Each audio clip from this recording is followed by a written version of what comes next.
கிறிஸ்துவிலே மிகவும் பிரியமானவர்களே, 21/4/2024 உங்களை சந்திப்பதில் மகிழ்ச்சி அடைகிறேன். வாருங்கள் ஒரு நிமிடம் நாம் ஜெபிப்போம். அன்பு தகப்பனே, இன்றைக்கு என்னுடைய பாதுகாப்புக்காய் ஜெபிக்கும்படி என் தேவனுடைய சமூகத்தில் வருகிறேன். என் தேவனுடைய நன்மையானது இவருடைய வாழ்க்கையில் இருக்கும்படி ஜெபிக்கிறேன். அப்பா, எல்லா பொல்லாப்பு நாசமோச வேலைக்கு இவரை நீங்கள் பாதுகாத்துக் கொள்ளுங்க.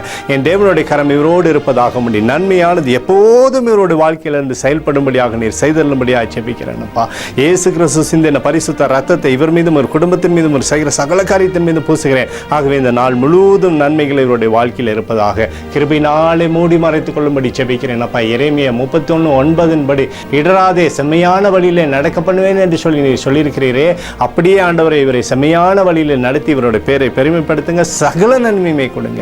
இயேசுவின் நாமத்திலே ஒப்புக்கொடு ஜெபிக்கிறேன் நல்ல பிதாவே, ஆமேன். பிரியமான ஜெப பங்காளரே, ஒரு நிமிடம் நம்ம இந்திய தேசத்திற்காக ஜெபிப்போம். அன்பு தகப்பனே, 21/4/2024 இந்திய தேசத்திற்காக உம்முடைய சமூகத்தில் ஜெபிக்கும்படியாக வருகிறேன்ப்பா.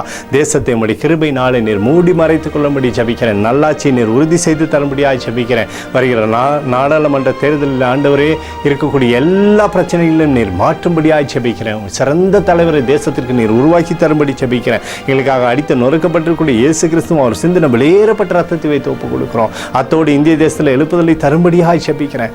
எழுப்புதலை தருவீராக, எழுப்புதலை தருவீராக, எழுப்புதலை தருவீராக, எழுப்புதலை எங்கள் கண்கள் பார்க்கும்படி நீர் ஆசீர்வதிக்கும்படி ஜெபிக்கிறேன். நேற்றும் இன்றும் என்று மாறாதவராகிய இயேசுவின் நாமத்திலே ஒப்புக்கொடு ஜெபிக்கிறேன் நல்ல பிதாவே, ஆமேன். பிரியமான ஜெப பங்காளரே, ஆண்டவர் நம்மளுடைய ஜெபத்தை கேட்டிருக்கிறார். இந்த நாள் முழுவதும் கர்த்தராகிய இயேசு கிறிஸ்துக்குள் நீங்கள் வளரும்படி உங்களை வாழ்த்தி ஆசீர்வதிக்கிறேன். ஆமேன்.